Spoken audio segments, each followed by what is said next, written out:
le monde occidental avait sur le reste du monde un avantage absolument extraordinaire depuis 8 siècles, depuis les grands ordres monastiques, qui était la possibilité de dématérialiser l'argent et de pousser l'argent sans le faire bouger physiquement. Je m'explique, c'est-à-dire vous vendiez votre or à Jérusalem, et puis vous le vendiez aux Templiers ou aux Bénédictins, puis vous preniez un cheval, 1 an et demi après vous étiez de retour à Toulouse, et à ce moment-là, vous retouchez votre or, quoi. Ça a été une invention. Ça veut dire que depuis transaction sur l'or dès 800 ans. Dès 800 ans. C'est-à-dire qu'on a dématérialisé l'argent il y a 800 ans. Ce qui fait que depuis toujours, on domine totalement les circuits de circulation de l'argent, parce qu'on sait faire et on le fait depuis toujours. D'accord. Ça a été un avantage inouï. Et ce qui s'est passé, et donc cet avantage inouï, ils viennent de le foutre en l'air Là, maintenant, tout à fait récemment, quand ils bloquent les réserves de change de la Russie pour l'euro et pour le dollar, pourquoi ont-ils fait ça? Parce qu'ils ont pensé que la Russie, c'était la Grèce. Quand ils avaient fait le coup à la Grèce avait voté avec Tsipras, je crois, pour sortir de l'euro, en disant non, ça nous emmerde ce truc. Eh ben, on avait fermé SWIFT, et donc ils étaient à genoux en 1 seconde, et ben ils se sont couchés. Les réserves sont bloquées, tout est bloqué. Tout est bloqué, donc à ce moment-là, ils se retrouvent sans un rond, plus rien n'avance, c'est fini. Ils sont obligés de ne pas repasser dans l'euro et de souffrir comme des bêtes depuis l'époque, quoi. Ça fait maintenant quasiment 10 ans. Bon. Et donc on a fait la même chose à la Russie. L'embêtant, c'est que la Russie, ils avaient prévu le coup. Ils avaient monté des systèmes internes et un système alternatif avec la Chine, etc., pour pouvoir continuer les transactions internationales sans SWIFT. Ils l'avaient déjà monté, ils avaient prévu. Oui, ils avaient prévu. D'accord. Et donc, on a fait on a fait péter notre bombe atomique. Ils s'attendaient, regardez les discours de Monsieur le Maire, à ce que la Russie s'effondre dans la seconde qui suit, et qu'elle vienne demander pardon, et il s'est rien passé. Ouais. Il s'est rien passé. Et le rouble est revenu au niveau où il était avant la crise. Et du coup, ce qui est en train de se passer, c'est que la Russie a dit, mon pétrole ou mon gaz à partir de maintenant, je le vendrai en rouble ou en or. Je passe plus par vos monnaies puisque vous pouvez me bloquer. C'est-à-dire qu'on est en train de voir monter un deuxième système monétaire qui sera cette fois non plus dominé par l'Occident, mais par les autres. Non plus par le dollar. Non plus par le dollar, ça va être complètement fini. Et vous allez avoir 2 systèmes parallèles. Un qui est fondé sur le prix de l'énergie, parce que le rouble et l'énergie, c'est la même chose. Hein. Vous regardez la variation du rouble historiquement par rapport au prix du pétrole, c'est pareil. Donc ils ont donc fait un système maintenant qui est fondé sur l'énergie, le prix de l'énergie et le prix de l'or. Et nous qui sera fondé sur des monnaies gérées par des clampins complètement incompétents, nos banquiers centraux. Ouais. Ah oui, donc ce système est en train de se mettre en place avec le rouble, le yuan, la roupie peut-être, le Brésil peut-être. Et donc carrément, et c'est la première fois dans l'histoire depuis X siècles. On va donc perdre le monopole de la circulation de l'argent. Et c'était ce monopole qui nous permettait sans arrêt de vivre au-dessus de nos moyens. Parce que du coup, comme on était au centre du système, on émettait des obligations qu'ils achetaient eux. Donc on avait un paradoxe extraordinaire, c'était que les pays pauvres achetaient les obligations chez nous, et nous on vivait au-dessus de nos moyens pendant qu'eux ils vivaient en dessous de leurs moyens. Ben c'est fini. Il va falloir qu'on se mette à vivre selon nos moyens. Ouais. Ah oui, c'est-à-dire le basculement a lieu en ce moment. En ce moment, vous allez voir, ça va faire mal. Et je lis un nombre de bêtises. Mon ami Milton Friedman, après le krach de 87, avait publié un article dans le Wall Street Journal qui m'avait fait pleurer de rire, dans lequel il disait « J'ai lu des tas d'imbécilités économiques dans ma vie, mais c'était juste après le krach. Mais alors, depuis que le krach a eu lieu, tous les records sont battus, quoi. Et là, avec ce qui est en train de se passer, tous les records d'imbécilité économique sont en train d'être battus. Par exemple, on me dit « C'est pas difficile, on va envoyer des euros à une banque en Russie. » Oui, pour continuer à acheter le pétrole. Là-bas, la banque le changera immédiatement en rouble, et tout ira bien, donc il n'y aura pas de problème. Où est le problème? Je leur dis, attendez une seconde. S'ils vous donnent des roubles, ça veut dire qu'en face, ils vont mettre des euros, puisqu'ils ont reçu des euros.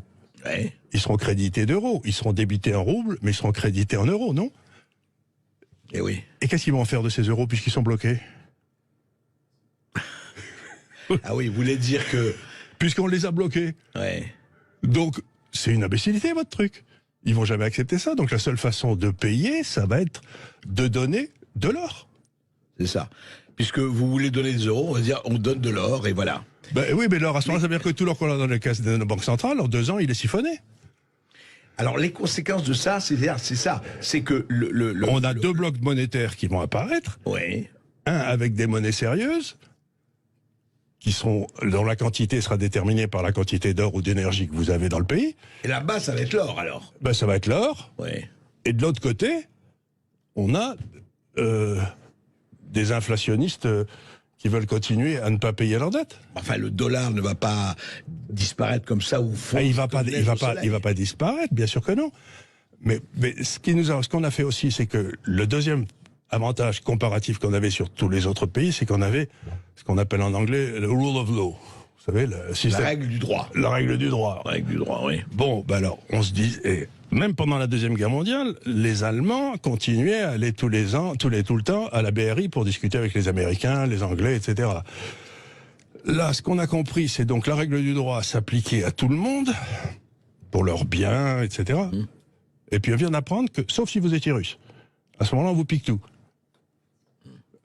On bloque, on pique, ouais, c'est ça. On bloque, mais on a piqué. Donc la confiance s'est effondrée. Non, mais maintenant, vous êtes un bon émir au Moyen-Orient. Oui. Vous vous dites, si je commence à sentir des pieds, ils vont me piquer tout mon pognon. Non? Okay. Donc vous avez écroulé à la fois la croyance que ces gens avaient qu'on respecterait leurs actifs une fois qu'ils seraient chez nous s'ils étaient obligés de partir vite de chez eux. Qu'il y avait un rule of law qui discutait, une des règles qui existait. On a appris que si on commençait à être fâché avec les États-Unis, ça marchait plus du tout. Et en plus, maintenant, on les force, et ils l'ont déjà fait, à aller vers un système monétaire que eux contrôleront et non plus nous. Mais pour se tirer une balle dans la tête comme ça, faut être compétent. Hein. C'est quand même étonnant, quoi. Mais ces types réfléchissent pas, ils comprennent pas. Oui, c'est assez étonnant. En fait, c'est-à-dire que ce basculement a eu lieu par l'aveuglement des uns et la prévision des autres. Enfin, Poutine, qui avait vu ce qu'ils avaient fait à l'Iran, etc., et dont je me suis laissé dire que c'était un joueur d'échecs, mais ça ne veut pas dire que j'en dis du bien. Hein. Non, mais on constate. Hein. Je constate. Ça veut simplement dire qu'il a vu le coup arriver, qu'il a fait, ça fait 8 ans qu'il avait des problèmes avec l'Ukraine. Ça fait 8 ans qu'il nous disait, écoutez, si ça continue, je vais la rentrer dedans. Donc il a tout mis en place en 8 ans pour pouvoir la rentrer dedans. Donc qu'est-ce que ça veut dire? Alors juste, Charles, pour terminer avec ça, on se reverra évidemment, parce que c'est pas une affaire qui va s'arrêter demain. Qu'est-ce que ça veut dire pour nous, vivre sur nos moyens, non pas au-dessus, peut-être en dessous? Ça veut dire quoi pour l'Europe et pour la France? Ça veut dire que depuis des années, depuis très très longtemps, et puis l'euro avait aidé ça aussi, on achetait des produits, des matières premières au pays, des voitures, etc., à la Chine ou je sais pas quoi, et en leur échange, on leur donnait des petits bouts de papier coloriés qui s'appelaient nos monnaies. Et ces corneaux, ils étaient assez contents pour les prendre, et avec ces petits bouts de papier coloriés, s'ils en avaient trop, ils rachetaient nos obligations, ce qui fait que nos taux d'intérêt étaient plus bas, ce qui était notre avantage à nous. D'accord. Eh ben, ils vont plus accepter les bouts de papier colorés. Donc il va falloir leur donner des produits en échange. Il va falloir que toutes nos balances commerciales passent à l'excédent. Et le produit, on n'en a pas. Et enfin, en tout cas, ça veut dire que nos monnaies vont s'effondrer. Si vous comptez aller passer vos vacances en Thaïlande, d'ici 2 ans, vous pourrez plus. Vous irez passer, c'est les Thaïlandais qui viendront passer leurs vacances en Corrèze. Hein. C'est un sacré changement de paysage. Mais c'est inouï. Et on se l'est imposé à nous-mêmes. C'est inouï. Oui, c'est ça. On s'est vraiment. Ils ne demandaient rien. Ils ne demandaient rien. C'est très intéressant. Comme quoi, hein, des moutons dirigés par des, je ne sais pas, les lions menés par des ânes, et ben ça continue à se vérifier tous les jours. Hein. Absolument. Merci Jean Le Gave, en tout cas merci de ces éclaircissements, et on va continuer à en parler dans les semaines, dans les mois qui viennent, et sachez que quel que soit le vainqueur ou la victorieuse de dimanche, ça ne changera rien. Rien. Et ce que je voulais dire aussi, avant de m'en aller, c'est que où ça commence à se voir, parce que ça va amener un crack, les marchés obligataires des États-Unis et de l'Europe sont en train de s'écrouler. Ouais. C'est-à-dire que le coût du capital commence à augmenter massivement en Europe et aux États-Unis. Parce que ces gens-là n'achètent plus nos trucs. Eh ben, dites donc. Et les lendemains qui déchantent, écoutez, on est. En tout cas, je souhaite bonne chance au prochain président. Hein.